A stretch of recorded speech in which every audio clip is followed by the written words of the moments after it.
Globalisasi dan Budaya mata kuliah Masyarakat Informasi.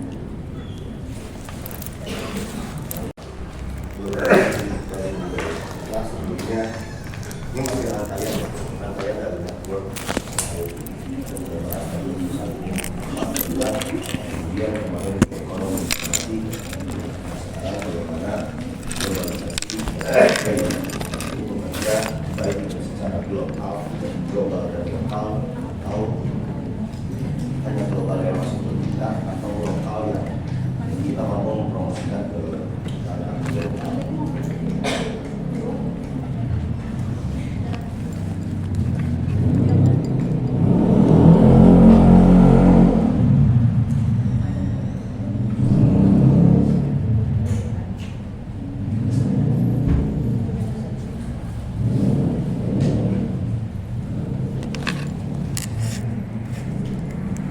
Tuh, musik lagi. Bilang tuh nanti ya di akhirat tuh. Apa ini? Kita kalau bicara budaya, seringkali kita membicarakan bagaimana identitas kita dan bagaimana ketika kita melestarikan budaya itu sama seperti ketika kita mengedepankan identitas kita sebagai representasi dari budaya itu sendiri. Tapi lambat kelamaan kita juga sering sadar bahwa pengaruh-pengaruh dari negara luar itu kemudian menggerus keaslian, menggerus tradisi yang sudah ada dalam budaya kita, atau bahkan mengubah tingkah laku masyarakat kita. Apakah selama ini kita berasumsi benar bahwa pengaruh luar ini betul-betul menghilangkan identitas kita dalam kelokalan kita dalam budaya? Kita di tanah Sunda ya, ada banyak sekali budaya yang bisa kita kita ketahui. Contohnya kekhasan kalian ada di Bandung Timur. Di Bandung Timur, itu ada yang namanya benjang. Benjang ini tidak ada di Bandung dan daerah lain, hanya di Bandung Timur. Dan tradisi ini masih langsung sampai sekarang. Lantas apakah benjang ini kemudian dikenal oleh orang-orang di Jawa misalnya, di Kalimantan, Sumatera? Enggak ya. Kalian tanya ke orang-orang sana, mereka akan menjawab apa yang biasanya kalian tahu tentang tanah Sunda. Tapi mereka jawabnya jadi berapa? Makanan ya, makanan kita seperti apa? Kalau sekarang kan setelah benar. Saya ke Tanah Jawa, itu sering menemukan lapak sebelah. Jadi saya ngerti kenapa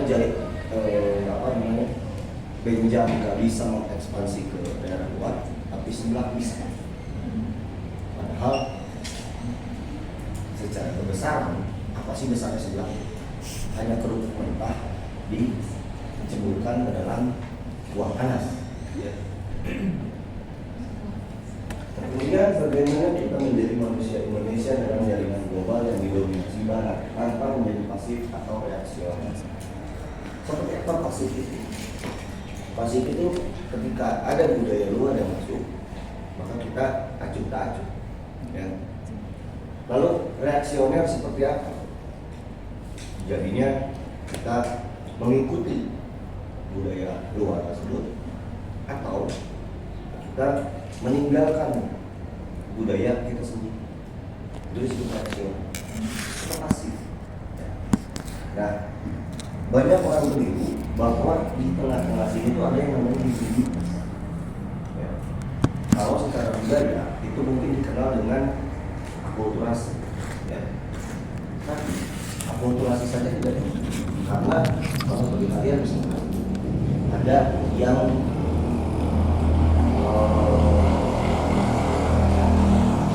nonton drakor atau nonton apapun film Hollywood ya, pokoknya film luar, terus kalian sambil makan seblak ya, sambil makan tempe, itu kan secara budaya sudah ada hibriditas. Kan nggak perlu kita mengenal kita makannya harus apa makanan Korea sedap ramyeon. Kenapa tidak apa? Karena tidak suka ya, karena banyak yang hasil gitu. Hasil itu saya nggak suka. Sama kayak Thailand, kan nggak perlu kita nonton drakor sambil makan itu kan. Atau kita lagi nonton anime, terus makannya makan ramen. Biar ramen itu kan secara arti ini, ya. Jadi kalau mau makannya makan Indomie yang nggak masalah juga. Ya. Orang Jepang juga suka Indomie. Ya. Nah, artinya globalisasi itu proses dunia menjadi village, jarak memendek. Kalian pernah ke Korea? Enggak. Tapi kalian tahu situasi Seoul dan gimana? Betul?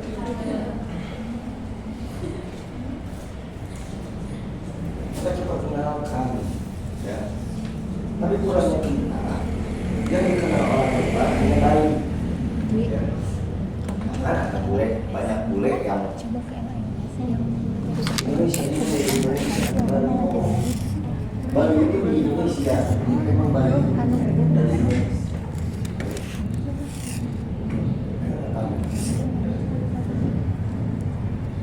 Nah makanya tiga dimensi globalisasi ini masuknya lewat 3 sektor kan, ya, ekonomi, politik, dan budaya. Ya. Bagaimana kalau dari ekonomi kita supply chain global, ya.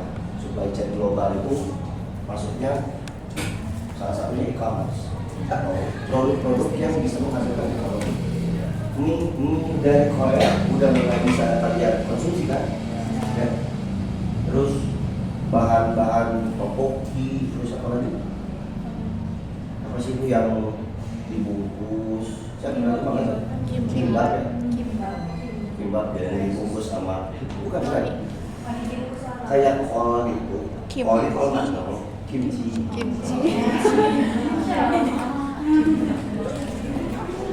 Dibungkus semua ada bawang putih, itu kan tambah akhirnya dibungkus, terus nanti cocok tambah. Karena saya orang Sunda, ya lumayan suka kalau itu, karena sayuran ya lalapan ya kantor, bawang putihnya mentah ya, masih enak. Lalu apa cara berpakaian? Walaupun perempuan laki-laki, maksudnya perempuan kan pakai kerudung ya.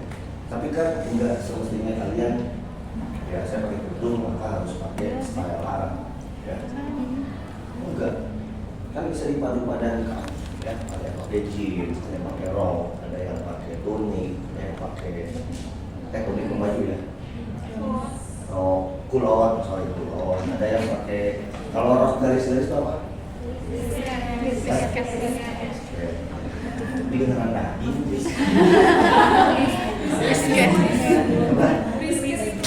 oh itu kok brisket, iya, itu kayak nama daging. Macam-macam. Kalau saya selalu memperhatikan style, itu memperhatikan mahasiswa. Ya. Karena dosen mau jadi alir ya, dosen mau nggak ada style. Mahasiswa, kalau laki-laki sekarang baju crop, celana baggy, gombrang, tapi ankle, ya sampai di atas ini. Apa kalau dalam Islam itu isbal, sepatu, dia sepatu normal, kaos kaki panjang. Cuma yang saya nggak ngerti itu bajunya crop, tapi bawahnya gede. Terus rambutnya ya model-model siapa di sini? Oh, kayak gitu. Oh ya. Betul. Ya. Padahal tren belah dua itu pernah populer di tahun 90-an. Saya juga pernah SD belah dua. Ya. Karena tapi bukan Korea, kiblat kita ke Cina, ke Taiwan. Waktu itu belum sama masih zamannya Andy Lau. Mengilung, ya. ke Taiwan, FC dan sebagainya. Nah, baru tuh Koreaan. Jepang dulu sempat ya, Jepang Korea. Sampai sekarang Korea baik perempuan, laki-laki. Nah, tapi ngomong Sunda. Ngomong. Enggak, tapi tetap ngomong Sunda. Kalau menurut saya itu tidak apa-apa. Ya. Jangan gengsi untuk bicara bahasa daerah, ya. Bahasa Indonesia. Meskipun bahasa kalian, style kalian itu dari luar. Ya. Lalu kemudian ya dampaknya kemudian disuplai juga oleh e-commerce tadi, ya. Shopee itu dari mana? Dari Singapura, ya. TikTok dari Cina. Ya. Mereka nggak peduli produknya style kayak apa, ya. Mereka nggak peduli, oh harus style Singapura, oh harus style Cina, enggak. Yang penting barang terlaku, ya. Yang penting e-commerce mereka digunakan. Itu prinsip ekonomi, ya. Lalu dari segi politik, ya, ada organisasi internasional HAM, lalu dampak di Indonesia ini ya kita ketergantungan pada IMF, pada World Bank, ya. Utang kita, ya, kita kalau kurang apa, kita utang ke luar negeri, kita pakai bank kita. Ya. Lalu secara budaya, itu tadi film Hollywood, K-pop, TikTok. Ya. Indonesia itu hampir selalu dipengaruhi oleh budaya-budaya luar dari, ya, terutama sejak Soeharto berkuasa, ya. Karena mulai dibuka keran investor asing, ya. Kan undang-undang itu yang undang-undang pertama yang disahkan oleh Soeharto adalah membuka keran investor asing. Ya masuk. Udah jelas kalau celana jeans, yang itu mah udah perlu dibahas, rokok dan sebagainya. Kalau rokok mah kita juga banyak, ya. Cuma kan masuk rokok putih, Marlboro, ya, terus Kansas, Camel, dan sebagainya.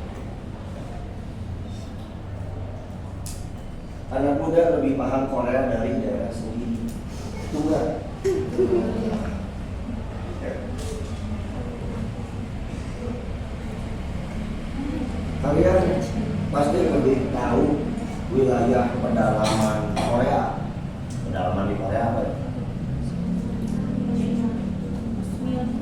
Apa? Apa? Busan. Terus apa lagi?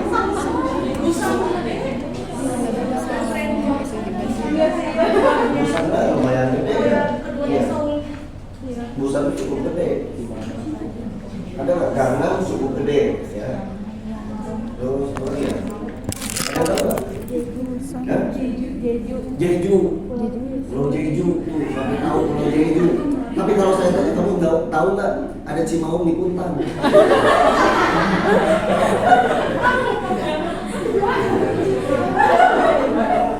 Nggak tahu Pak, padahal Cimaung Kuntang itu adalah kampung halamannya Paresa. Anak didiknya aja nggak tahu. So, anak bimbingannya aja nggak tahu. Kalau Paresa dari Kuntang, dari Cimaung. Karena menurutku pohon Paresa itu kalau ngajar, kalau hampir ke tengah malam dia berubah jadi mau. Menurut keluarga gitu ya. Menurut keluarga gitu.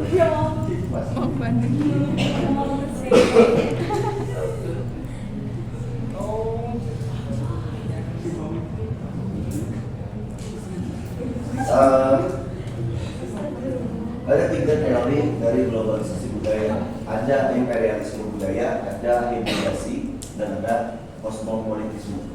Nah itu jadi hiji deh ya, anggaplah 3 ya yang ini.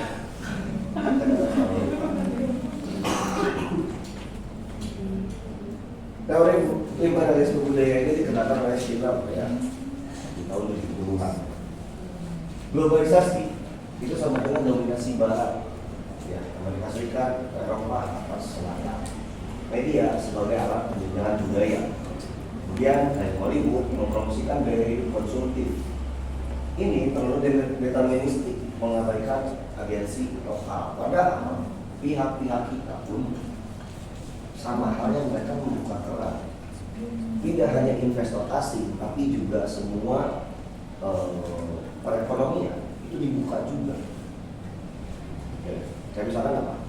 Kan nggak mungkin ada film Hollywood tayang kalau tidak ada yang dari distributor. Ya, tidak mungkin Nike masuk di Indonesia kalau tidak ada distributor. Ya, nah, para middleman ini kemudian yang turut juga menyebabkan apa yang dikehendaki dari prinsip ekonominya Barat, sehingga sampai sekarang kita menggunakan banyak sekali produk dari Barat. Apa yang kalian beli dan bukan itu dari Barat? Apa yang kalian beli dan bukan dari Barat?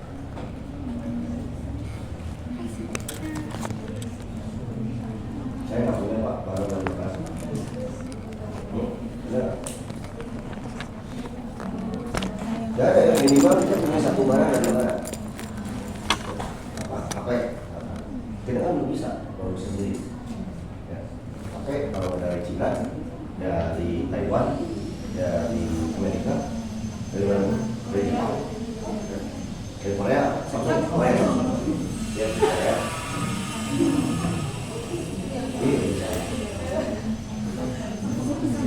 Dari apa lagi? Dari Finlandia sudah nggak ada ya, nggak ada yang pakai Nokia. Terus dari Jepang juga jarang ya, ada yang pakai Sony di sini. Nggak, ada yang pakai Sharp, ada pakai Sony, bukan Sharp, ada Sharp, nggak ada. Paling TV ya di rumah ya, TV di rumah, kulkas, ya. Nggak, ini HP Jepang itu sudah mulai terus. Sony itu kalah telak oleh Samsung. Paling TV ya. Ya, jadi apa yang kalian miliki itu pasti ada andil Barat. Apa ini? Oke, kita ini kasih HP. Apa produk yang kalian pakai yang itu buatan Barat?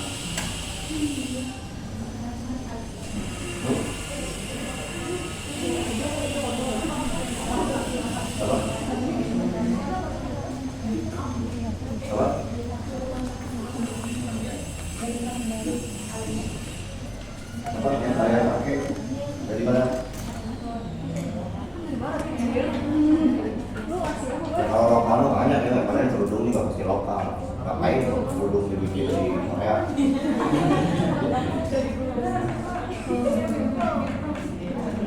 Apa yang kalian pakai? Iya HP. Iya HP mah udah tadi kita eliminasi HP. Selain HP apa? Laptop. Selain laptop, selain elektronik, karena kita mah emang nggak bisa ya. Apa?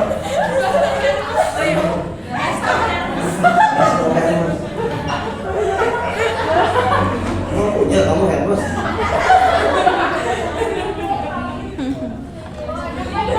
Dari Thailand nih. Dari Thailand. Tapi masih selatan ya. Masih Asia Tenggara. Ada lagi? Hah? Pasta gigi. Pakai apa emang? Kalau Sabtu dari mana? Amerika ya? Kalau Sabtu apa? Produk apa? Johnson? Iya, apa?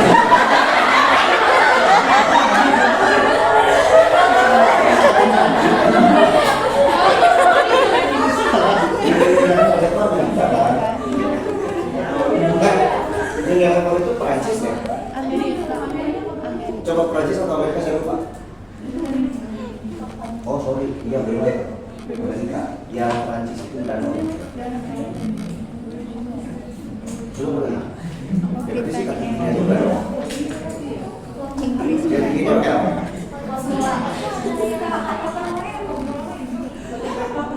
Oh, satu set. Tupperware itu dari Amerika.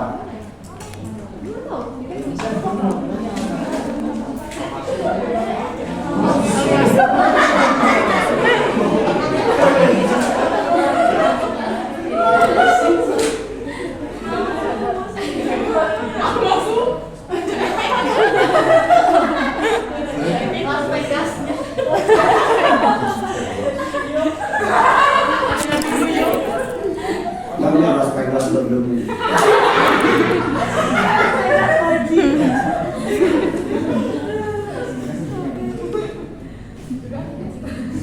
Udah lah, sih.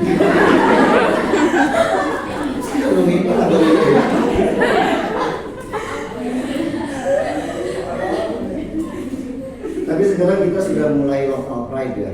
Apapun produk lokal kita sudah mulai berbangga untuk memakainya. Karena memang sudah bagus-bagus ya.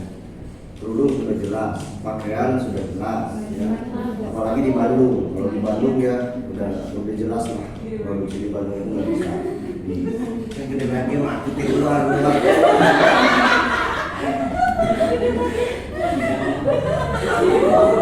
Celana, kaos kaki, sepatu ya sepatu juga udah bagus-bagus dari lokal itu. Dan udah harganya bisa bersaing ya, maksudnya ada yang pricey, ada yang high end, tinggal itu tadi ya. Kita punya laptop merek Axio, tapi nggak laku. Emang jelek, makanya nggak laku. Dan kalau bagus nggak laku. Ya contohnya kayak kalian beli baju, beli sepatu, kan bagus. Berarti kan kalian beli, nggak sama Axio juga. Kalau bagus kalian mesti beli. Ketika dibandingkan dengan Asus, dengan Acer, dengan HP, kan jauh. Dengan harga yang perbandingannya nggak terlalu jauh. Nah, tadi yang saya bahas ada teori hibridas. Ini budaya di dalamnya selalu campuran. Globalisasi, pertemuan, bukan penyerangan. Indomie dikonsumsi di Nigeria dengan cara lokal. Jadi orang-orang Nigeria itu tahu yang Indomie itu buatan mereka. Ada di sini. Dan itu jadi makanan pokok di Nigeria. Gimana? Ya. Orang Indomie, orang Indofood, kan dengan itu. Sampai lemon yang lain lah. Sama ketika kalian jualan, kan nggak penting mau jual apa. Yang penting mereka lah, yang penting produk lah. Ya. Tapi bumbunya nggak kayak kita. Ya. Kalian kalau keluar negeri nemu Indomie, bumbunya juga nggak kayak kita. Ya. Kalian di Sumatera beli Indomie juga bumbunya nggak kayak kita. Beda. Beneran. Di sini ada orang Sulawesi ya? Siapa? Orang Sulawesi? Nggak ada. Orang Kalimantan ada? Orang Sunda KB? Jawa Tengah masih sama ya. Jawa semua.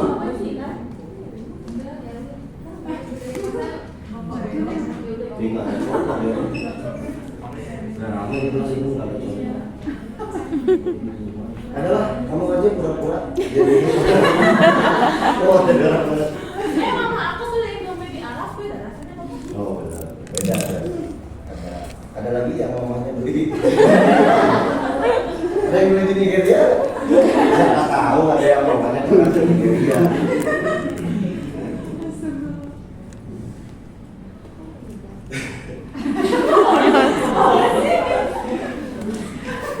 Dan kita pun bisa bikin ramen tapi pakai Indomie. Bahkan Indomie rasa ramen juga sekarang udah ada ya. Nah, baru kali Indomie sekarang ya ekspansinya. Sampai keripik kentang kita kok rasa Indomie. Iya. Siapa lagi? Banyak yang aneh-aneh ya. Syukur gitu. Iya, ada yang masak Indomie rasa Indomie ada buah, ada buah. Cina ya.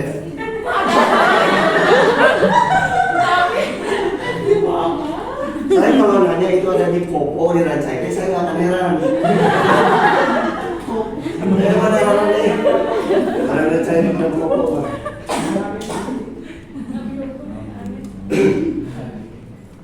Dia agak normal karena kuliah di sini. Cuma hidupnya di sana di Rancaikek.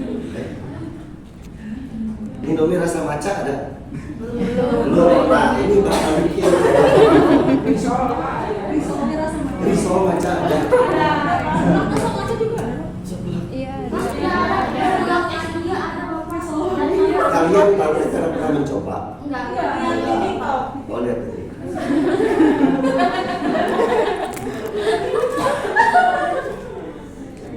Nah, kemudian yang ketiga ada teori kosmopolitisme, ya. Kosmopolitisme. Identitas tidak lagi tunggal, nasional tapi layer. Kalian tahu layer ya? Kayak biru, misalkan dari biru tua sampai ke biru muda sampai ke putih, ini layer. Kemudian kosmopolitan tapi punya akar. Kayak orang Indonesia yang suka K-pop tapi tetap berpuasa, rindu kampung dan nasionalis. Ya. Kalian suka K-pop, oke. Ya. Di K-pop kebanyakan di Korea itu kebanyakan Kristen, Buddha, satu lagi agama atau tidak beragama ya. Tapi kan kalian saya masuk siapa orang Korea teh? Yang populer sekali. Siapa? Yang lagi digandrungi cewek-cewek itu siapa sekarang? Dicang sih.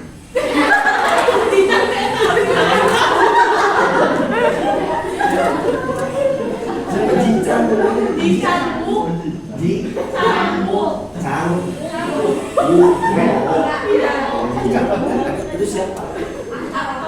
Oh, main.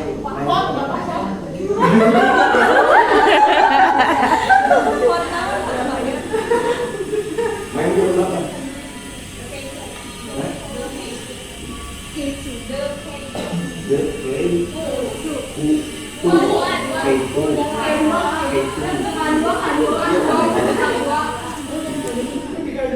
Laki-laki pada tahu kan?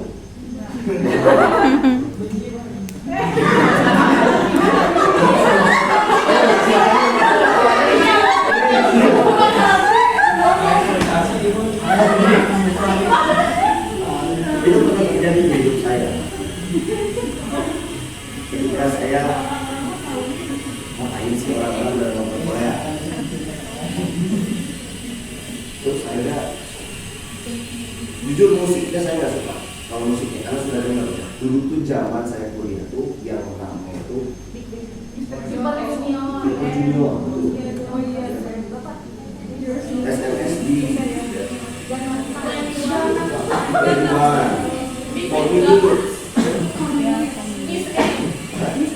Miss A, ya Suzy ya.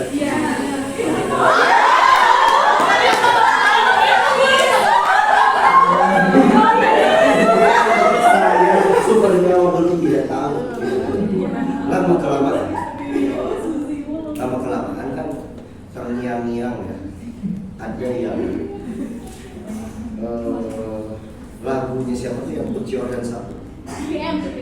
Hah? BM ya?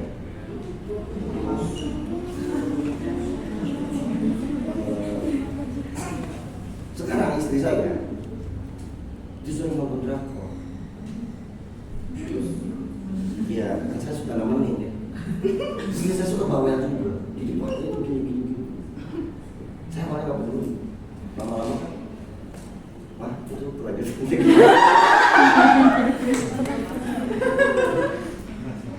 Benar kayak apa ya, film apa ya?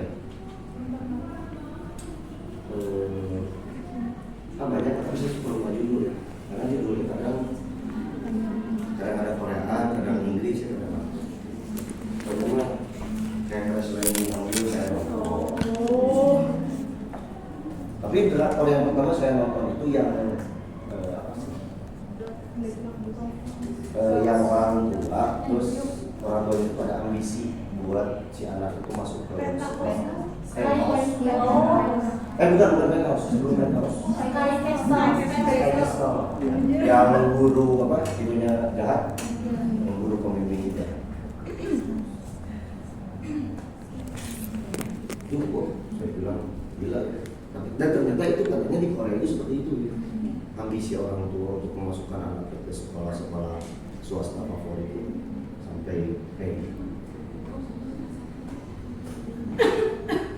begitu.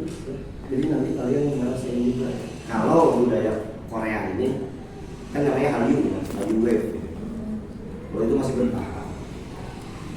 Kalau enggak, jadi kita lihat budaya apa nanti yang akan tapi seperti sampai 5 sampai 10 kalau di depan sih masih ya kali ini susah dibendung soalnya dan nggak ada tandingan walaupun kayak K-pop misalkan ya girl band, boy band itu kan idol ya jadi itu meniru konsep dari mana sebetulnya kan dari barat juga nggak orisinal dari Korea ya.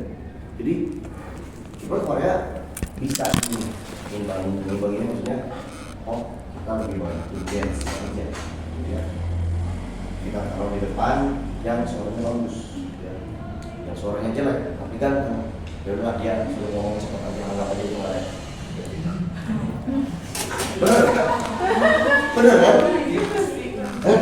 Emang itu benar saya tahu soalnya yang saya tahu yang ngarep biasanya dan yang itu sesungguhnya yang jelek ya benar banyak itu dari EXO kayak gitu dari BTS juga yang mukanya sering jadi memes tuh Semuanya. BTS ada satu pokoknya yang paling jelek tapi memang di BTS itu ada yang paling cantik siapa? Bukan itu yang cakep sih gila ini cowok cakep banget sebenarnya terus siapa satu lagi?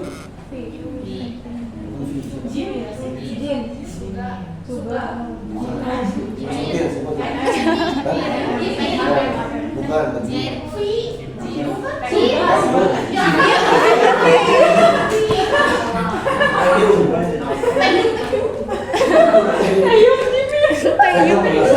gara-gara lihat video itu tuh yang cewek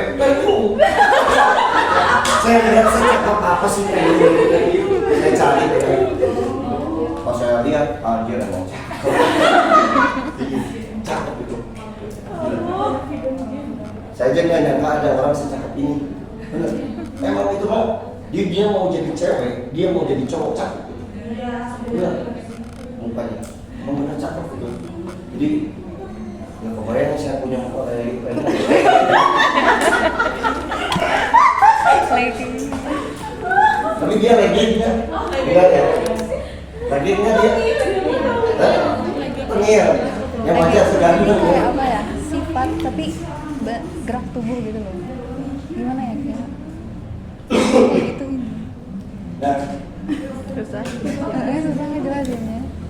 kalau di Indonesia kita udah ngomongin 4.0 dan 5.0 tapi realitanya kita itu masih 2.0 ya. Kita 4G aja baru berapa tahun udah ngomongin 5G HP yang dijual sudah banyak yang support 5G belum ada di Indonesia ya. Nah kita tuh sering kali seperti yang saya bilang di pertemuan-pertemuan sebelumnya kita tuh sering kalah ketika mendengar kata digitalisasi wah semua dia bisa buat digitalisasi tugas kuliah jadi semuanya harus evaluas terus apa lagi wajar karena seperti aturan ini wajar 30% harus menggunakan bahasa asing seluruh padahal kenapa kita nggak meniru UGM UGM itu untuk level SD juga saya tahu dari teman ya karena di sana dia bilang kita nggak ada fokus-fokusan SD itu mereka di sana cinta bukan cinta ini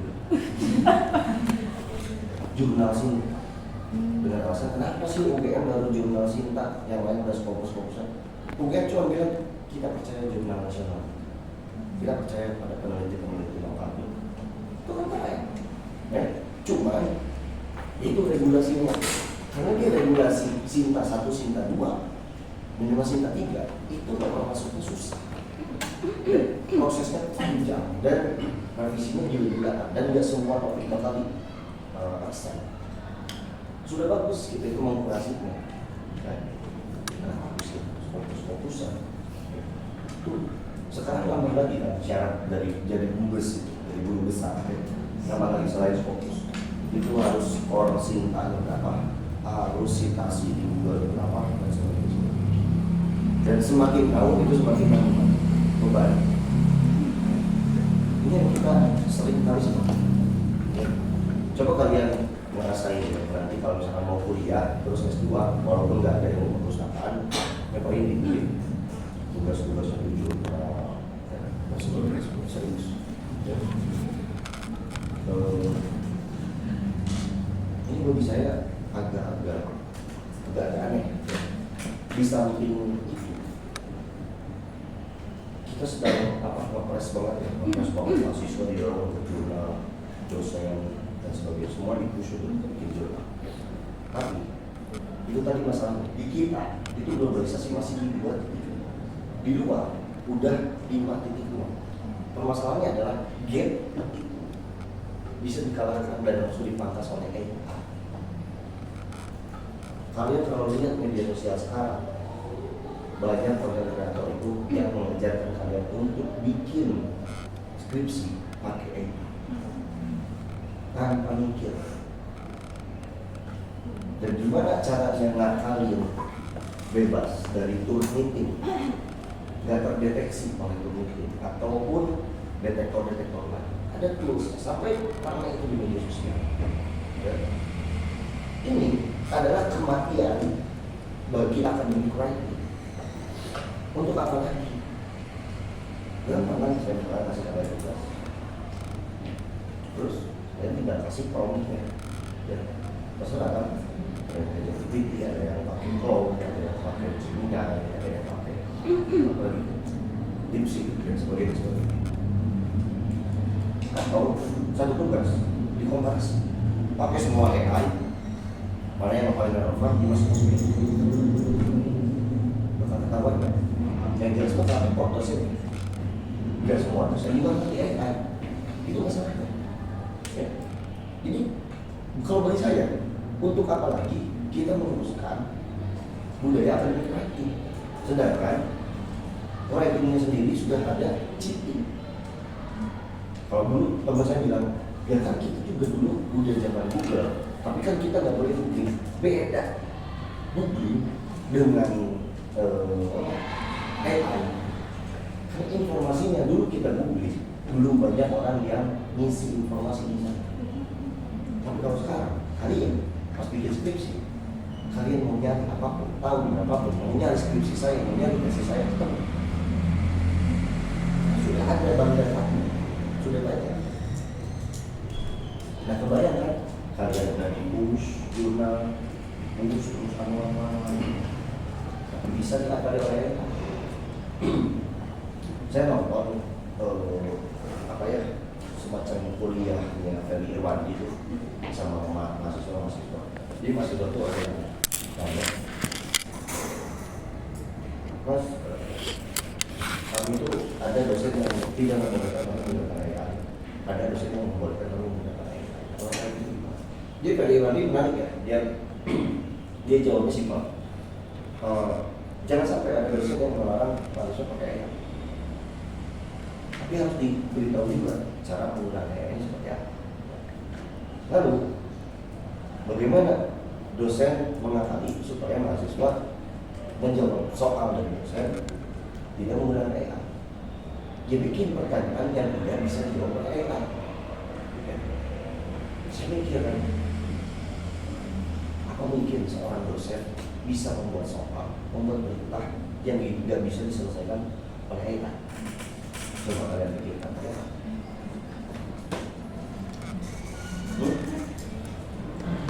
Ada nggak?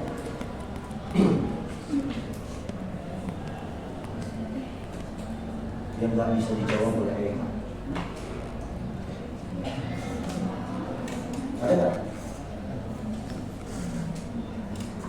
Jika kata Irwan, dosen harus lebih cerdas daripada AI. Jadi pertanyaannya, ada nggak pertanyaan atau ini dari dosen yang tidak bisa dijawab oleh AI?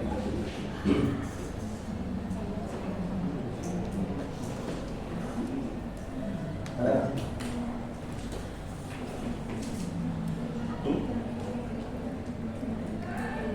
Ada nggak?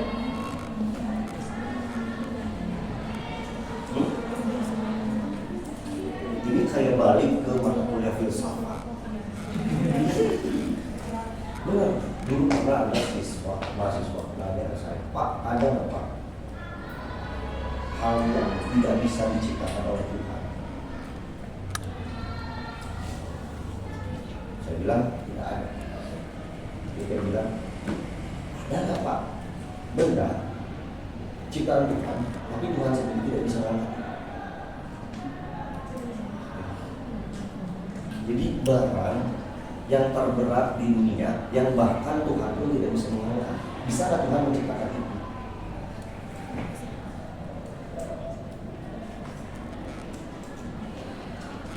Tuhan bikin sesuatu yang sangat berat, yang bahkan Tuhan pun tidak bisa angkat.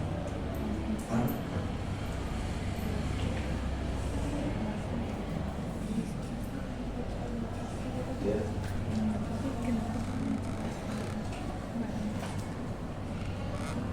Saya jawab. Ya. Pertanyaan saya jawab dengan pertanyaan. Pertanyaan saya, kenapa ini Tuhan bikin? Yang kedua, Tuhan tidak akan bikin sesuatu yang tidak bisa Dia. Ya. Nah, karena balik lagi ke jawaban bisa terus ya. Bikin soal yang tidak bisa dijawab oleh kita.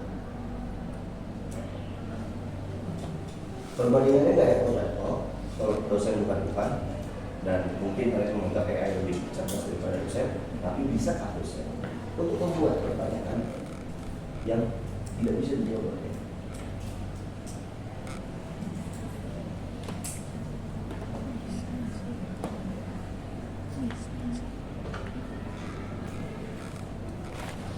Ada?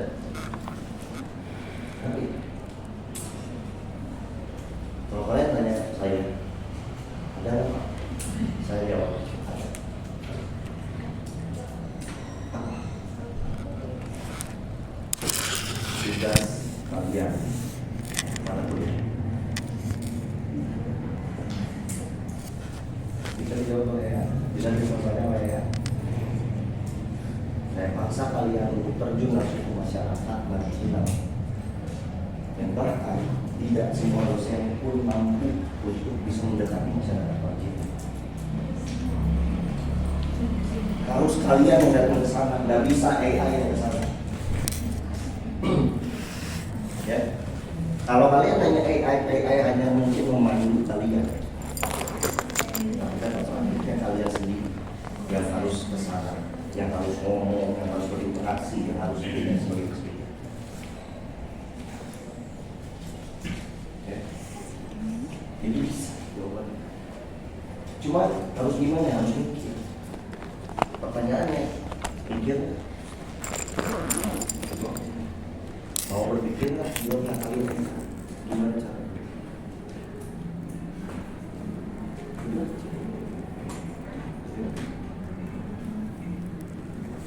Karena kan saya selama ini ngajar kalian itu semua learning itu saya sudah coba inquiry based learning, problem based learning, sama project based learning.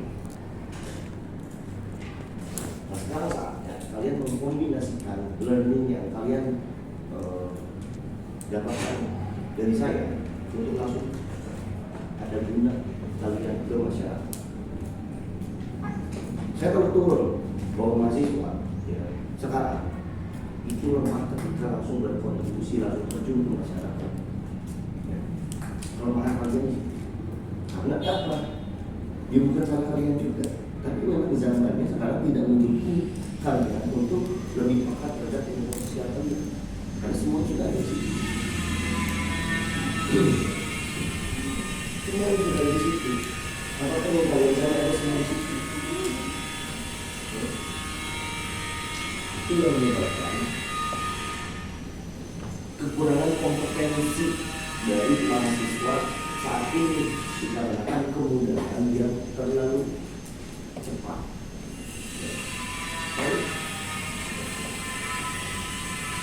Saya berani dari sini ke sini. Jaraknya itu kalau kalian tidak bertahap, karena di masa transisi kalian seperti Kalau saya itu betul-betul melewati ya, gimana nonton Kapten Tsubasa bentrok dengan Nanji.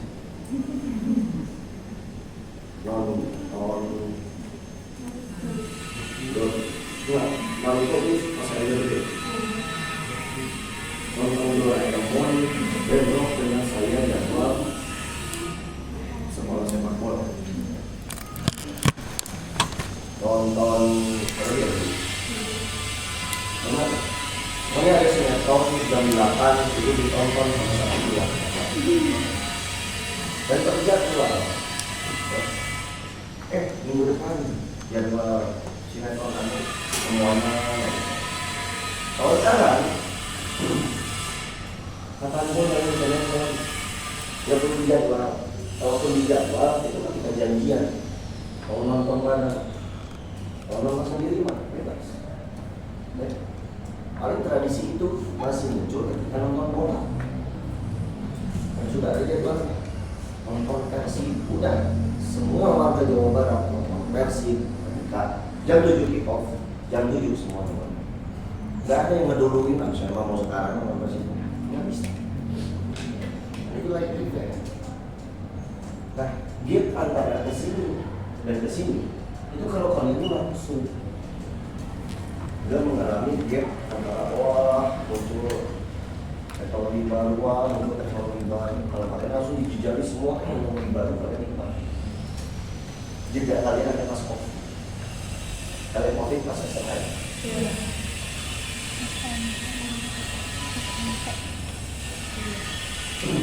Nah, dia datang ke Indonesia. Industri media global di tag sebagai gatekeeper baru. Meta, kita semua pakai WhatsApp, mungkin nggak semua di sini pakai Facebook, tapi hampir semua di sini pakai Instagram. Kemudian Google, ya meskipun kalian sudah punya AI, tapi mungkin masih ada dari kalian yang punya kebiasaan nyari sesuatu di Google dulu. TikTok ini juga sudah mulai ya, walaupun tidak semua suka dengan konten TikTok, tapi ada kebanyakan orang yang pakai. Netflix mah banyak ini ya, banyak opsinya ya. Kalian bisa nonton Netflix atau suka Netflix, apa lagi, Let's Play, terus video, SEO. Spotify juga sama ya. Kalian ada yang pakai Joox, masih ramai masih Joox kan? Ada yang masih pakai Joox? Gak ada. Ada yang pakai YouTube Music? Ada ya. Yang pakai apa lagi sih nggak tahu? Saya Spotify. Apple Music ya, Apple Music. Tapi kan itu khusus yang pakai Apple. Bahkan yang pakai Apple juga belum tentu pakai Apple Music. Tapi hampir semua rata-rata pakai Spotify. Padahal secara kualitas Spotify itu di bawah, ya, masih jauh di bawah Apple Music dan juga YouTube Music. Bahkan sama Joox aja, Spotify itu masih jauh. Benar, kalau kalian perhatikan kualitas suara. Dan di Indonesia, ya, itu YouTube itu 139 juta pengguna. Artinya hampir semua pengguna media sosial itu punya YouTube. Ya. TikTok kedua, ya, dan kemudian Netflix dan juga Spotify. Ya. Ya. Ini berkaitan dengan teori dominasi budaya. Bagaimana algoritmik curation itu nomornya benar ya. Apa yang muncul di feed kamu? Ya. Yang engaging itu provokatif, emosional, sederhana, dan hasilnya konten dalam mendalam, kalah dengan yang instan. Ya. Lalu trend, variety, ada challenge, hashtag, sound trending. Ya, biasanya musik diselingi dengan musik-musik yang sedang trending. Terus joget-joget yang sedang trending. Apalagi aku Itu ya. pakai Kalau namanya itu apa? FYP ya. kalau enggak aku pakai Ini apa? Wednesday dance. Ini saya nggak bisa kasih contoh yang terbaru karena nggak tahu namanya. Saya tahu Wednesday dance karena anak saya suka bikin. Sebulan dance.